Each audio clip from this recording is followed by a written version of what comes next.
What's up, guys? It's your boy Fiskitti here, and welcome back to another video here on the Schmeckle channel. I don't know what sounds just, it came out of my mouth. Anyway, today, hopefully autism.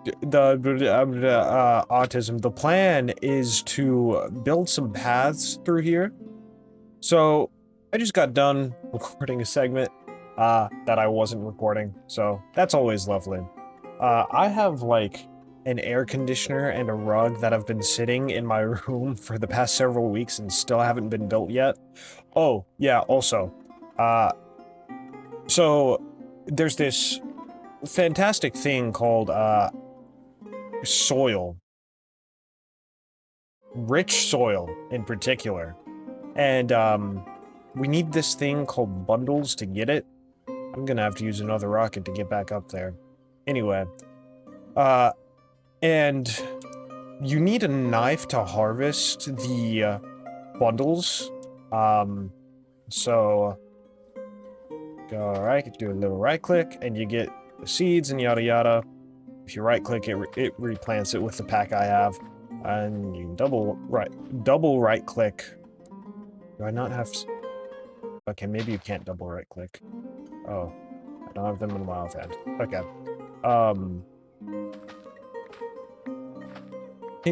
Can you guys tell that I'm just a little bit messed up in the head? Oh yeah, you can jump on mulch too. Or I mean, tilled earth. Anyway, point is, I farmed some of this to get bundles, and I didn't feel like recording this beforehand, so time-lapse now.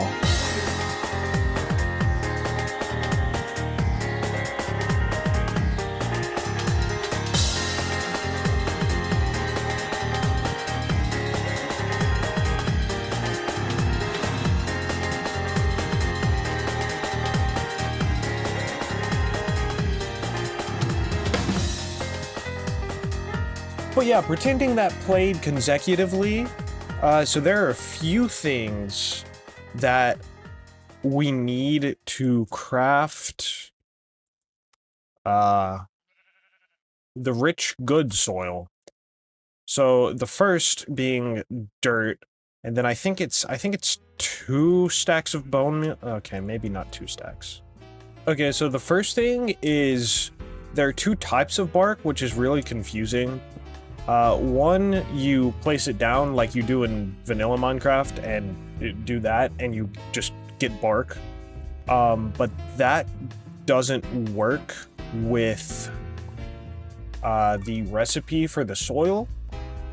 So for the soil, we have to put down the logs on this lovely little thing called a cutting board. And then right-click again with the axe, and we get this lovely tree bark, and we get the stripped log back, which this admittedly is easier to farm, feels slightly less conventional, I guess, but it's definitely much easier to, like, you know, do this with than actually, like, placing all the logs down and getting the bark one by one. The only pretty annoying thing that leaves is that there are 2 different types of bark, and one works and one does not, regardless of how you twist it. But anyway, I'm gonna put this up. This, yeah, the spruce logs. So we do dirt, and then we can do 4 stacks of tree bark, 2 bundles, and 2 bone meal. And that gets us this lovely organic compost.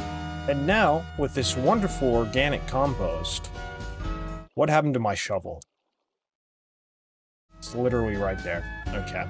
So, with this lovely organic compost, because I still don't know how to use mulch, we can now take out these and replace them, if I can just avoid the water, with this organic compost. And so, over time, this will, like, I'm not sure exactly what it does, but it turns into something that's actually tillable once it ferments in the sun for long enough, I guess. I don't really know. I'm not a farmer, as you can tell. That would be my brother. Or the, soil expert, I guess I should say. Not quite a farmer. Farmer in spirit. But anyway, once this stuff is tillable, it won't grow weeds, which, you know, is nice for my male task-oriented brain. But, I feel like, I don't know, I feel like, I was thinking earlier about the, like, trampling of crops and stuff, and it's,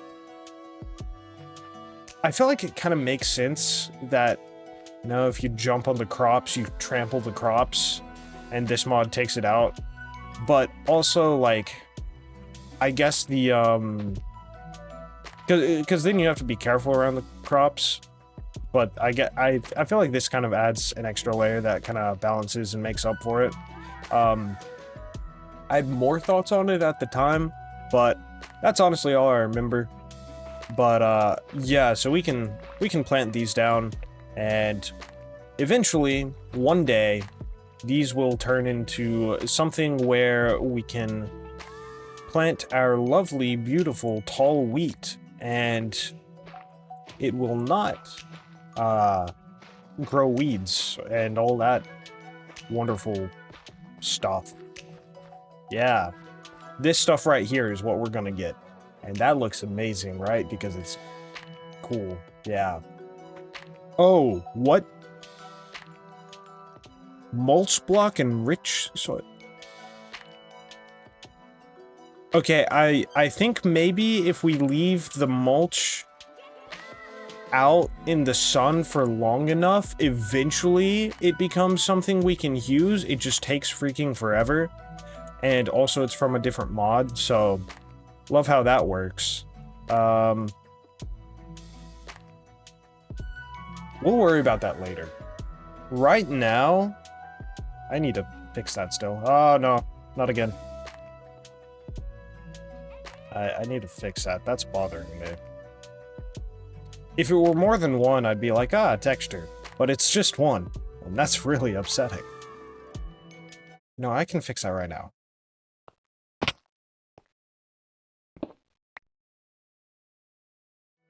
So I want to add some paths to this general area, sort of like we have right here. I'm thinking about changing the texture a little bit. I'm not quite sure what I want to do with that yet, but for now, I just know I want to do something, and expand the paths. So I'm thinking we kind of continue this over this way, and then kind of have some of it wrapping around the wheat fields. And then after that, and then here we have a fork in the road that kind of leads out into the gloom, or what have you. And I think I want to do some kind of like walls around the city somewhere, but somewhere over there is what I was initially thinking, and I'm still kind of thinking that, but we'll see. We may push it farther out. But yeah, so I've been considering like what we should name this town, because, you know, I like names. And so I have a friend that I met recently, relatively recently, and we both really like words, and in particular fictional words. And so in this kind of, by the way, speaking of fictional words, this dude's once and future pin name is Fjolenfleur, so that's pretty cool. I like the way that sounds a lot. And there's, in this world that we've kind of worked on building together, there's this one of the seasons, which is basically autumn or fall, is called Fwindis. And there's also, I'm not sure if it's Elvish or Whispery, which Whisperian, which the Whisperi are sort of akin to Elder Scrolls Dwemer / Dwarves. It's a little strange, but anyway, it's one of the it's the like capital city or region or something of one of the Fae peoples, or fairy peoples. And so I'm thinking it's like it's a pretty safe use of the word to just name the town a fictional word for autumn. That way we can kind of like save the good words, the good etymology, phonics, linguistics words. Yeah, I'm great at that.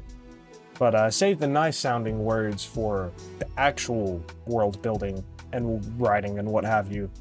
But I'm really kind of, because I'm the more visually oriented person, and I love a variety of like aesthetics, and in particular fantasy aesthetics.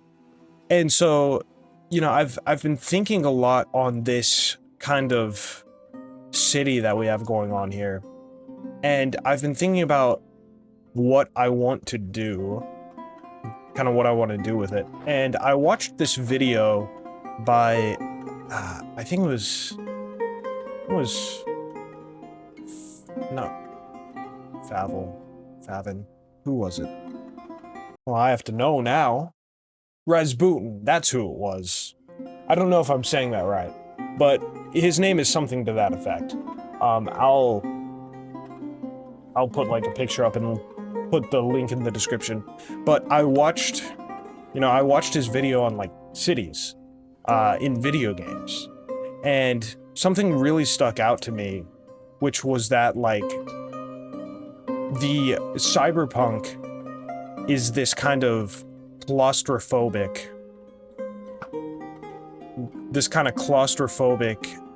mess, right?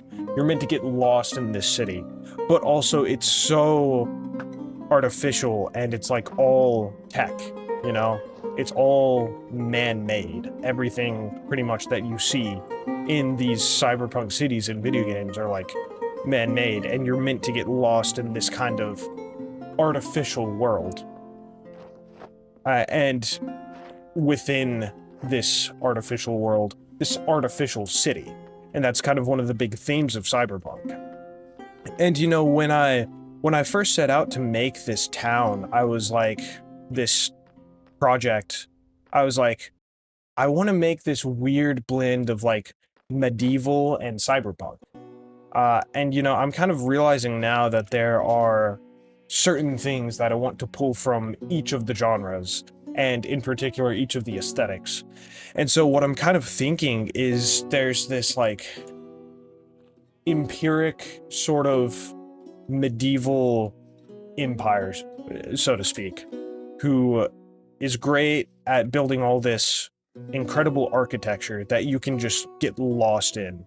But first of all, it's way more down to earth because, like, inherently the materials and everything, because the resources in more medieval or medieval fantasy-esque time settings are way more earthy. You can't really escape into a concrete jungle the way you can today. But they still had like villages that were very disconnected from nature. And so I'm kind of experimenting with this idea, this aesthetic idea of like, what if, there's this city with all these medieval fantasy kind of like mega structures, like all these massive buildings that are just kind of, right now, just feel kind of medieval themed. And then it's like, nature starts to creep back up through and starts to take back over the city. And they're kind of supported in this endeavor. The plant life and everything, and the animals throughout the city are kind of supported in this endeavor by the Fae. And that's why everything has so much light.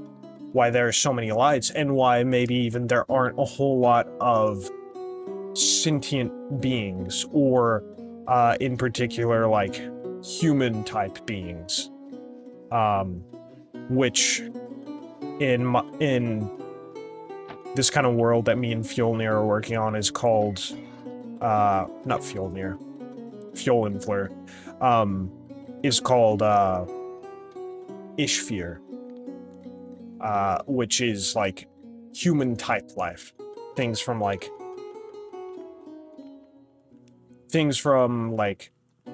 dwarves to gnomes to this thing called a gnomeling, which is sort of like a hobbit in very watered-down, simplified terms.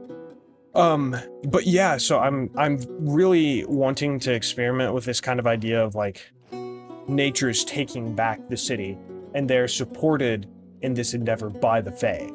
And so I'm thinking, you know, as we kind of expand this area, this kind of more nature-centric region can have a lot more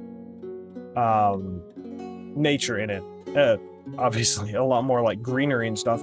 And because of this like idea of like the Fae aren't especially often seen by people, it gives this kind of liminal feel, right? And so like if the Fae are really the main creatures inhabiting this area of the city, of this medieval megacity that has been taken over by, reclaimed by, you know, nature, by these vines and everything, and by the Fae, the more natural, magical creatures of the world, then it would make sense that, you know, as humans traveling through this region, we couldn't see the Fae. And so that's why we kind of, because they would hide themselves from us.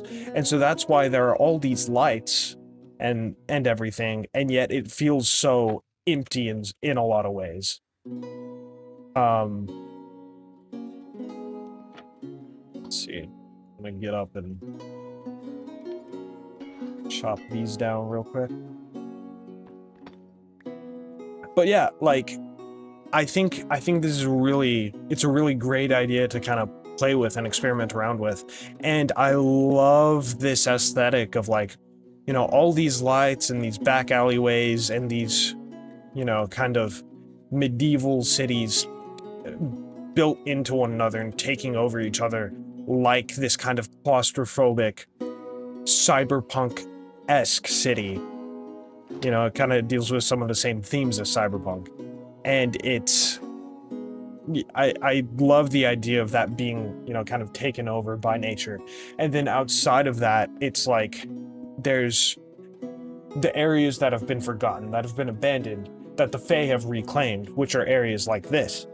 And then, you know, the further you get out, the more the more the Ishfir, the people, the more human type people have been like, hey, you know, we can't really maintenance all this architecture being so close together given like our resources. And so, you know, the buildings start to spread out, the buildings start to you know, initially it's kind of closer to this kind of more concentrated nature controlled area. It's way more concentrated in its architecture. But then as you go outward, there starts to be less and less nature. There starts to be more and more people and less magic and like kind of Fae.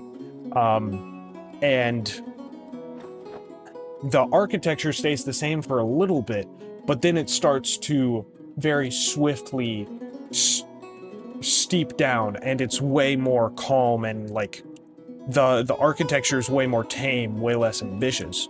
And then, you know, as you get further and further away from this forgotten central area of the city, you kind of, you get into even less even more like traditional, just medieval villagey type areas, kind of toward the outskirts of the city. And then, you know, you get to like the walls, the city gates and stuff, some moats, yada yada, rivers and stuff, and then you're just in nature.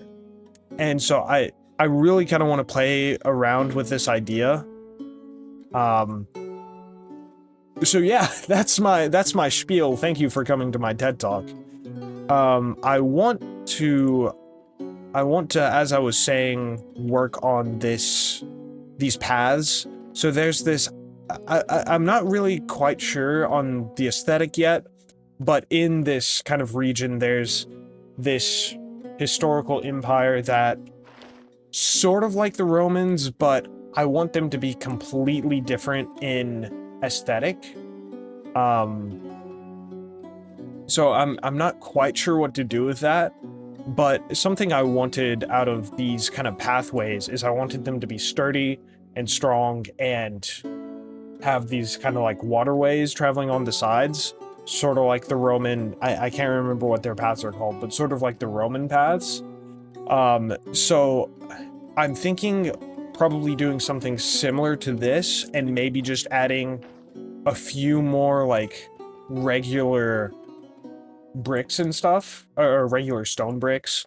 But I think probably for this video, we're just gonna map out a good chunk of the paths and maybe start working on a little bit of terraforming so that we can continue this once we've mapped out the path a little bit. But yeah, so found out recently my granddad is in hospice, so that's lovely. It's not. So right now I didn't realize how tired I was, and I kind of just want to go to bed, not gonna lie. But after that, you know, during the time lapse, just gonna kind of zone out and work on these paths and this stuff, the wheat fields. But anyway, with that, camera on with the time lapse. Ha ha ha ha.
Welcome back, guys. Fizzle. Hope you enjoyed the time lapse. Yeah, so got these paths down. I haven't really done much texturing.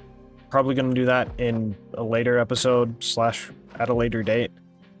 But as of recording, my granddad passed away yesterday, the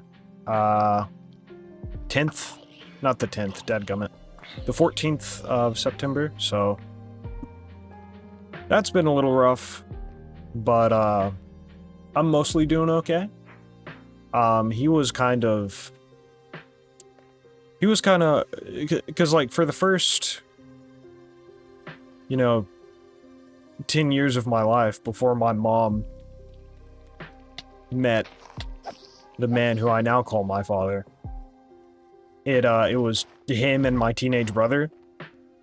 You know, there's only so much fatherhood a teenage brother can, commit to and do well on top of all the stresses of teenagehood. And then also, on top of that, my granddad was a little distant, I guess. But, you know, it's still, I think me and my brother were some of the people he was more connected to, that he, like, trusted a bit more. Yeah, so that happened yesterday. And, on top of that, I'm sure plenty of you guys have heard about the, assassination, so that hasn't helped my week. And then, to top it all off, 21 Pilots came out with an album.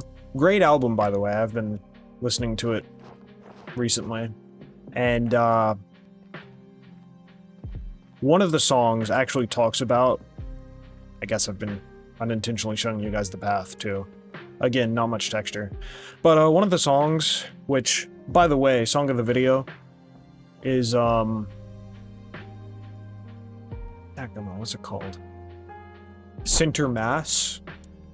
And it,